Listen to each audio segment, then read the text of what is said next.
event, y'all.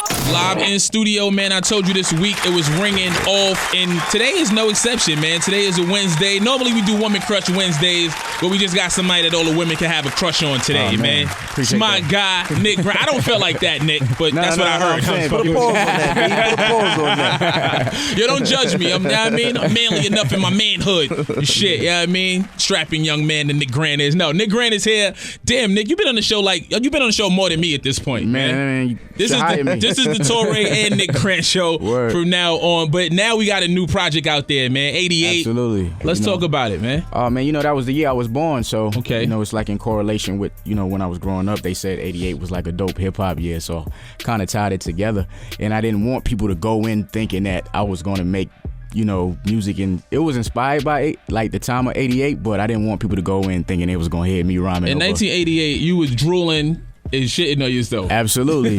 So I had to go back and do the research, but I didn't want people to go in thinking like it's going to be beats from the 80s and rhyming over that stuff, but kind of like restoring the feeling and giving people the same feeling that I had, coming up listening to hip hop. No doubt. Yeah. So coming up, being born in 88, I'm not to carry the one. You still young. Right. Talk to me about just going back and doing your research, because I think that's something that's missing from a lot of the newer artists. They just get into where they get in at, and they don't go back and they don't do the knowledge. Not that you got to do a whole history lesson on it, but the saying is you don't know where you're going until you know where you come from. So Absolutely. I think it's important that artists go back and at least be aware of some of the pioneers and some of the people who laid the groundwork. You have to be. I say it all the time. There's no there's no Michael Jordan without Dr. J. There's no, so on and so forth. Like, there's no Kobe Bryant without Michael Jordan. So I think doing your research and paying attention to what to do and what not to do, what worked and what didn't work. Just doing that, man, it creates longevity, and it creates a different type of hunger and passion, and it makes you a better artist. So what was popping in that era, man? Talk to me. I don't remember either, but tell me some of the joints that you went back and studied, and maybe some of the greats. Big Daddy Kane, No Half Stepping, Rakim, Microphone Fiend. Nas was like one of the things that really influenced me. The World Is Yours. Like, we was talking about that. People were like, didn't believe that I grew up on that stuff. Like one of my older guys, and he was like, yo, I want to hear the first verse from that. You ain't grow up on that. So, when I rapped the first verse, he was like, yeah, that was real. Okay. I love that song. Man, that's amazing. I think it's a perfect rap record. Yeah. I think it's absolutely 100%. It's a few records that I feel like are just over beats, rhyme, delivery, flow, cadence, feeling, move, everything is and The World Is Yours is one of those records. Exactly. And that remix. The remix was sick. That was P-Rock, right? Or was it Large Pro? Was it Large Professor? Yeah. P-Rock was the original. Okay, P-Rock, that's right. Oh, shit. Maybe. Okay. This guy know what he's doing, man. Yo, Listen, he got the right camp around him. You know what I'm saying? He surrounded himself with good, knowledgeable people. Absolutely. You know the number up here, 877-60 Hip Hop. If you want to holler at Nick Grant, we definitely going to get some more into this 88 project. We definitely want to hear from y'all. We're going to get some verses out of Nick, too, man. This is Hip Hop Nation. You know how we do. We come back. We're going to talk about this allegiance and alliance that he's with now and where they going to take it. So you get your answers ready. I'm going to get these questions ready, and still you got the music popping. Event, y'all stay in tune. Live on Hip Hop Nation, your tour guide Torae, bringing you straight hip hop hits, period. Shout out to my guy Still on the mix, holding the music down. Thank you, brother. What up? Where you get that D-Block version in California from? Crazy. Surfing the net. This gotta be out here, man. This gotta be out here in these streets, man. And Nick Grant is here as well. At 88 Project is out there right now. Go to thatpiff.com, get you one. Man, soundclick.com as well. SoundClick? Nick Grant Music. SoundCloud, Absolutely. I'm sorry. SoundCloud, okay. yeah. SoundCloud and That Piff. Yeah. Now, why for a young artist, a brand new artist, I think watching what's going on with the music, and it's a young man's game, it's a young man's sport. Right. And the music is more catered to the youth, and I think that a lot of the music is, for lack of a better term, dumbed down. Right. Why you go the lyrical route? Why you research guys like Rakim and Nas, like you alluded to? I think it's just the love for the music, man, and the love for how it makes me feel, and just growing up around older people, just how I feel, man. I just love doing this stuff. That's what I was about to ask you. Like, who'd you grow up around? Oh man, like my grandmother raised me, so I would be with her all the time and just get like life advice. My grandfather, I would go to his house on the weekend and get the same thing, from a male's point of view. I had an older brother who's like 12 years older than me, so he would play this stuff. Okay. Just so that's the plug right there. Absolutely. Big Bro is the plug. Yeah. I mean, he just kind of put me onto it, like the, Nas, Pac, all of those guys. But for myself, I had to go back and do that research. Sure, indeed. Yeah. Do you feel like you taking the longer road per se? I wouldn't say that. I would say it's definitely harder to get people to listen to what I'm doing. But I mean, I feel like when it's supposed to happen, it's going to happen. Sure, indeed. You know, and right now I'm just living in the moment, so I never look for when it is. It's just. It's already happening for me. Absolutely. I was going to ask what that it is, because you surrounded, like I said, with great people. Shout out to Amir and Jason and everybody in your team side. So you got a strong foundation. You got legendary people that believe in you, people that have already done and established their footing in this business. Right. So I think to have that, it speaks volumes in itself. But what is the end goal? Is it a major deal? Is it to do it independently? Is it to, you know what I mean, just continue to put joints out and build up a fan base? Like what? Absolutely, that all of those things. And I think for me, it's just being independent long enough until you can get that right check. Get that right check. Exactly. I couldn't have said it better. So I mean, I think that's what it is for me. You know, I just follow this guy's leadership. It's like a strong leader. So, and he's always honest with me. You know, never put me through nothing I don't want to go through. So, I respect that, and I respect him as a man, not just as a businessman, for real. Talk to me about the music then. If that you value his opinion so much, has there ever been a time where he was like, nah, that ain't it, or do it over, or had to trash a record? For me, I just go hard every verse. Verse-wise, he's always say I'm good. Every verse that I write, 100% of the time I'm going to use it. Yeah, absolutely. But it might not be the right beat, or it just might not feel like nothing else that he loves, so he might give his opinion on it. And if I feel like it's true, it's like, all right, cool. I got to go back in and redo it or do something new. See, I get to a point where you know what I'm saying? Well, you feel strongly about it, and you like, this is how I feel, and this is what I want to go with. We're always pretty much on the same page. So if I don't like something, he'll point it right out. Okay. So yeah. It's always, we have a great relationship there. That's good. Music wise. Yeah, and that energy and that synergy, that's man. Very that's important. Yeah, man, super important, man. Yeah, Definitely. Listen, man, Nick Grant is here. We want to holler at y'all. 877-60 Hip Hop is the number. At Hip Hop Nation on that Twitter and that gram. Like I said, 88 is out there right now. Let's get into something, man. Talk me into something. Oh man, Class Act. It's a dope record. More fun. I just wanted to have fun with the bars for real. Were you Blade Brown? No. Yeah, just wanted to have fun with the record, man. Kind of party. Young Dro is on the record. Okay, shout out to the homie Dro. Shout out Young Dro, man. It's dope. No doubt. We getting into it, man. Class Act right here off that 88, only on Hip Hop Nation. Nick Grant. Still, let's get it. Let's go. It's a live in-studio event, y'all. Woo. We was in here turning up a little bit, man. You know what I mean? Make me sweat out my good fitted hat. Shout out to the whole ASAP mob. Shout out to Uptown Harlem. What's good? What's poppin'? What up? Rest in peace to Yams, of course, man. We got Still on the mix. We got Nick Grant in the building. What's up, man? I'm just Torae, man. I'm just happy to be here.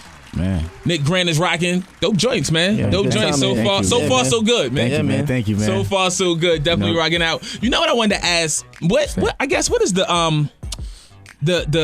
end goal? I don't want to say end goal because that's like the end. But what are you looking to do in the music? What are you looking to accomplish? Like, what does the new artist aspire for? I guess is what I'm asking. I mean, for me, like the money and everything is cool.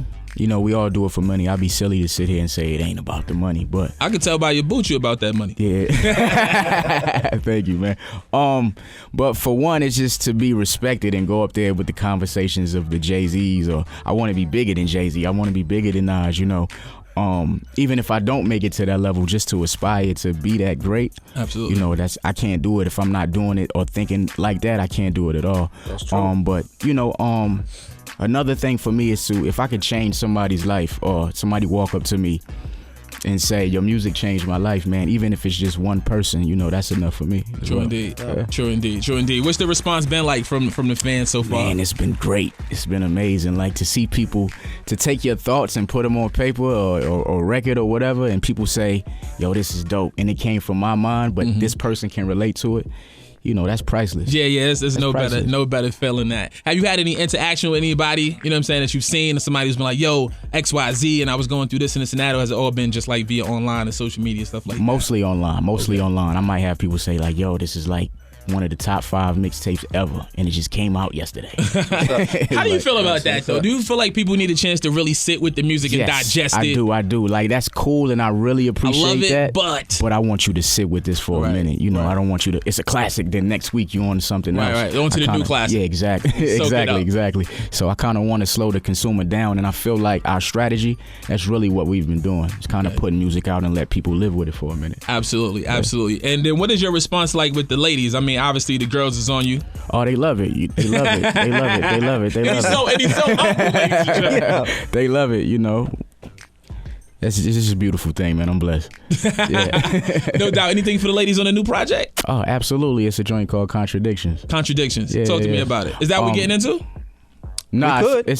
We could. But what you had still? What you had lined up? I got Just In Case lined up, but you know. I was trying to set that up, but you just went off. Just in case. Yeah, you just went off. Okay. No, that's all good. It's all good. I was wondering how we was doing it. But yeah, Just in Case is a record that features a New York native, Stacey Barth, a dope writer. Okay, yeah, she's I collaborated with her. She was cool, man. Like, just came in and did the record like with no problems, and very humble person. Just In Case is simply about, when you down and you on the come up, nobody really believing in you. You know what I'm saying? So I kind of wanted to put that out there on record, because really I heard a record like that, but not really detailed. Gotcha. So I kind of wanted to do it myself. So you would put your details on it. Absolutely. Okay. Absolutely. That's what we're looking for, man. Nick Grant is here. This is Hip Hop Nation, at Hip Hop Nation on that Twitter and that Instagram. Make sure you following us. Still at DJ Still TV. Of course, at Nick Grant is at Nick Grant Music, right? At Nick Grant Music, everything, all social media. Definitely make sure you follow. Make sure you holler. We in here. We turned up. Let's get back to the music. Live in studio. It is Hip Hop Nation. Your tour guide, Torae. We got Nick Grant in building.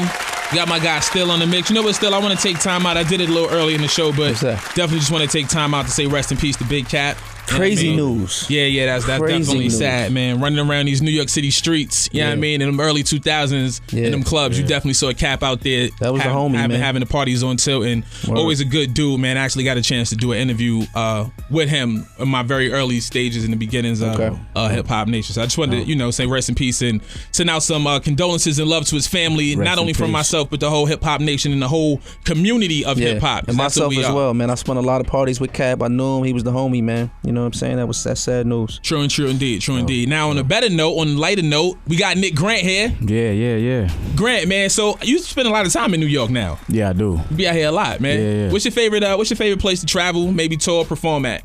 Oh man, New York. Yeah. You can just use safe answer. You said what they downstairs? New York.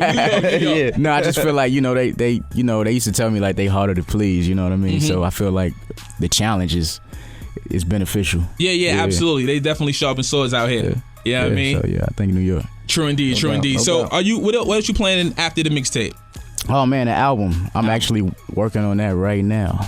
How do you go into the mindset of putting together the album? Oh man, just always thinking you got to be sharper. You got to say the wittiest things, most clever things every time. Every line requires excellence. So I have to think like that to prepare the album. My big homie say, don't take no bars off. Absolutely. Same thing. Don't take no bars off, because as soon as somebody starts slipping, you lose them. Absolutely. So keep them in. Yeah, you know what I mean? Keep them right That's there important. on it. True indeed. What are we different album wise than doing the mixtape? More music, better production. I think that's the difference between 88 and what I'm working on right now. Even though that dropped yesterday, and a lot went into that, I felt very comfortable with that. But I think what I learned is more instruments, making it very musical. You said something interesting too off air about some of the beats on the project. You said 90% was produced by your people. Yeah, my in-house producer Dominic Gordon. And then you said you got some offline. Yeah, some offline. Yeah. That's crazy. That's a whole new. Like my cousin, she's a singer, and she sends me records all the time. What do you think about it? Blah blah blah. And I'm like, who produced it? She's like, yo, I got it offline. Right. That's so nuts to me, man. Word. That's a whole different new animal right there. Yeah. Getting joints my offline. people say that all the time, but that's a little crazy. That's how it is now. No doubt. Now you said you was writing something on the way up, right? Yeah. Okay, so you know what we're gonna do still. Let's get into something off the tape. Let's do one more joint off the tape. We're gonna get into the fire. We come back. We're gonna have some live in studio spittage from Nick Grant. Cause you know when the lyricists come up here, we gotta make that happen. Listen, bro, I got the instrumentals lined up already, man. You know what it is. We might go Acapulco tonight, man. I don't know. Acapulco? Yeah, Grant said he might want to go. I want him to hear me. I want him to hear me. I got some new shit. He said he gonna take off this nice sweater and go to Acapulco with Okay, it. all right. So let's get into one more joint. 87760 Hip Hop is the number. Then we're gonna come back with some verses from the boy Nick Grant. It's Hip Hop Nation. Yes, sir. Yeah. You know, I'm from the bottom.